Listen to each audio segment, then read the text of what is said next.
দৈনন্দিন জীবন এগুলোকে বিকৃতভাবে উপস্থাপন করে সাংস্কৃতিক বয়ান নির্মাণে ব্যস্ত। সেই বয়ানের বিপরীতে পাল্টা বয়ান তৈরি করতে হবে যে আপনারা এই দেশের মূলত স্বাধীনতা সার্বভৌমত্বের রক্ষক শক্তি। আপনাদেরকে ইতিহাস জানতে হবে। এই বাংলায় ঘুরি, বাবর, আবদালি এবং মুঘলরা এসছে। এই উপমহাদেশ মুসলমানেরা হাজার বছর ধরে শাসন করেছে। ব্রিটিশরা যখন আমাদের স্বাধীনতা কেড়ে নিয়েছিল, তাদের বিরুদ্ধে স্বাধীনতার সংগ্রামে সবচাইতে বেশি অগ্রণী ভূমিকা ছিল আমাদের আলেম সমাজের। হাজী শরিয়াতুল্লাহ, ফকির সন্ন্যাসীদের বিদ্রোহ, আন্দামানের যে বন্দিশালা যেখানে কালা পানি যাবজ্জীবনের জন্য নির্বাসনে পাঠানো হতো, দেখবেন ভারতীয় উপমহাদেশের কত হাজার আলেম ওলামাকে সেখানে পাঠিয়ে দেওয়া হয়েছিল। এই ইতিহাস যদি না জানেন তাহলে আপনাদের মধ্যে হীনমন্যতা কাজ করবে যে আমরা বোধহয় স্বাধীনতার সার্বভৌমত্বের পক্ষের শক্তি নই, রক্ষক শক্তি নই। কারণ শাহবাগীরা সেই বয়ানটা তৈরি করতে পেরেছিল যে বাংলাদেশের স্বাধীনতার বিপক্ষের শক্তি মানে দাড়ি এবং টুপিওয়ালা মানুষ। এই বয়ানকে ভেঙে দেওয়ার দায়িত্ব আপনাদের। এই বয়ান ভেঙে দেওয়ার কাজটা করতেই হবে। আজকে আপনাদের বক্তৃতায় অগ্নিঝরা বক্তব্য আমি শুনি, আবেগের কথা শুনি, কিন্তু মনে রাখতে হবে একই সাথে সায়েন্স, টেকনোলজি, ইতিহাস, এই দেশের মানুষের কৃষ্টি কালচার সম্পর্কে সম্যক ধারণা থাকা, এই ভূখণ্ডে মুসলমানদের কি অবদান ছিল সেটা আপনাদের জানা থাকা খুবই জরুরি। কারণ দিন শেষে আপনারাই, এই আলেম ওলামারা, মুসলমানেরা বাংলাদেশের স্বাধীনতা সার্বভৌমত্বের রক্ষক, আর কেউ নয়। 5ই মে শাপলা চত্বরে যে বর্বর গণহত্যা করা হয়েছিল, সেটা করে বাংলাদেশে শুধু ইসলামের উত্থানকে রোধ করতে চেয়েছে তা কিন্তু নয়। তারা আমাদের সংস্কৃতি থেকে আমাদের বিশ্বাসকে মুছে দেওয়ার চেষ্টা করেছে, যাতে করে বাংলাদেশে কেউ টুপি দাড়ি রাখতেই সাহস না পায়। তারা এমন একটা সংস্কৃতি তৈরি করেছিল, 1989 সাল থেকে শুরু হওয়া বৈশাখী আনন্দ মেলা, তারা মঙ্গল শোভাযাত্রার নাম দিয়ে সেখানে টুপি দাড়িওয়ালাদেরকে ব্যঙ্গাত্মক মূর্তি বানিয়ে প্রচার করতে শুরু করলো যে এরাই হচ্ছে অশুভ শক্তি। এই যে সাংস্কৃতিক বয়ান, এটার কিন্তু মারাত্মক প্রভাব আছে সমাজে। কিন্তু আল্লাহর রহমতে 2024-এর 5ই আগস্ট যখন বাংলাদেশের শেকড় শুদ্ধ এই ফ্যাসিস্ট, সেই নৈরাজ্যবাদী শক্তি বাংলাদেশ থেকে দিল্লি পর্যন্ত পালিয়ে গেল, তারপরে বাংলাদেশে যে আনন্দ শোভাযাত্রা হলো, সেখানে কিন্তু হাজার বছরের পুরানো মোগলদের ঐতিহ্য, সেই তাজিয়া মিছিল বলেন অথবা মুসলমানদের ঈদ আনন্দ যাত্রার যে সাংস্কৃতিক যে প্রবাহ, সেগুলোর বয়ান কিন্তু আমরা দেখতে পেয়েছি 2025 সালে যখন বাংলাদেশে বৈশাখী মেলা উদযাপিত হলো। এই যে সাংস্কৃতিক বয়ানের ক্ষেত্রে মুসলমানেরা যদি সচেতন না হন, সক্রিয় ভূমিকা পালন না করেন, তাহলে কিন্তু বারে বারে আমাদের শাপলা চত্বরের মোকাবেলা করতে হবে। আমি এবার মামলার দিকটায় বলবো।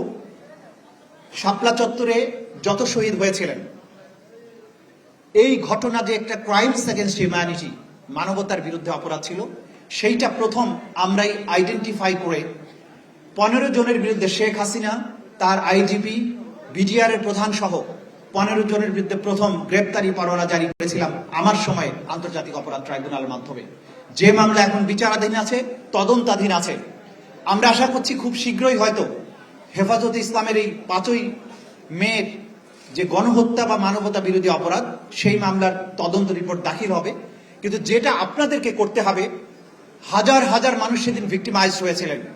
তদন্ত সংস্থার স্বল্প কয়েকজন তদন্তকারীর পক্ষে সব ঘটনা তুলে আনা সম্ভব নয়। আমার সাথে হেফাজত ইসলামের যারা দেখা করেছিলেন তাদেরকেও বলেছি, আপনাদের প্রত্যেকটি শহীদের তথ্য আন্তর্জাতিক অপরাধ ট্রাইব্যুনালের কাছে পৌঁছানোর ব্যবস্থা করুন। প্রত্যেকটি আহত এবং যারা সেদিন চোখে দেখেছিলেন তাদের বর্ণনা, তাদের তোলা ছবি এবং ভিডিও এই অপরাধীদের মানবতা বিরোধী অপরাধ প্রমাণের জন্য কাজ করবে। এখানে ফরিদুর রহমান সাহেবকে আমি দেখতে পাচ্ছি, আমার জানা মতে ওনার ক্যামেরায় অজস্র ছবি এবং ভিডিও ছিল সেদিনে।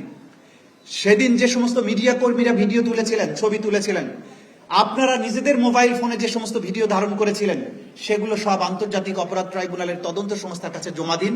তা না হলে কিন্তু এই অপরাধীদের অপরাধ পুঙ্খানুপুঙ্খ রূপে প্রমাণ করা সম্ভব হবে না।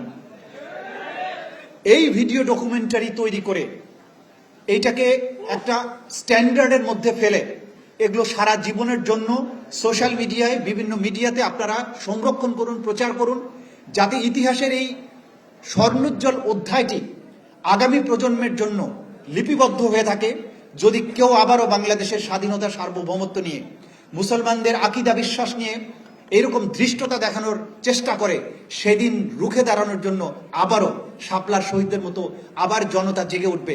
সেই রকম একটা পরিবেশ তৈরি করার জন্য ইতিহাসের কাছে কিন্তু এগুলো আমাদের রেখে যেতে হবে। আজকে আমি দেখতে পাচ্ছি অধিকাংশই আপনারা হেফাজতের কর্মী অথবা হেফাজতের নেতৃবৃন্দ। এই বাংলাদেশটা আপনাদের, এই বাংলাদেশের সার্বভৌমত্ব রক্ষার জন্য মনে রাখতে হবে আপনারাই হেফাজতকারী।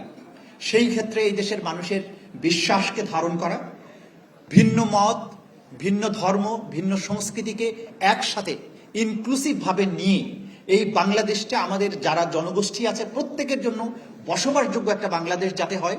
কেউ যেন বলতে না পারে আমরা ইনটলারেন্ট, আমরা ধৈর্যহীন, আমরা ভিন্ন মতকে সহ্য করি না, এই ধরনের অপবাদ যাতে আমাদেরকে কেউ দিতে না পারে। বাংলাদেশটা সকলের বসবাসযোগ্য হয়, বাংলাদেশে কখনো গুম এবং ক্রস ফায়ার ফিরে না আসে, বাংলাদেশে আর কখনো শাপলা চত্বরের হত্যাকাণ্ড ফিরে না আসে, আর কখনো নাস্তিক ব্লগারদের উত্থান না হয়। এমন একটি বাংলাদেশ, যে বাংলাদেশ তর করে এগিয়ে যাবে, যে বাংলাদেশ বিজ্ঞান এবং প্রযুক্তিতে উন্নত হবে, যে বাংলাদেশের সমর শক্তি আবারও বিশ্বের 1 নম্বর হবে।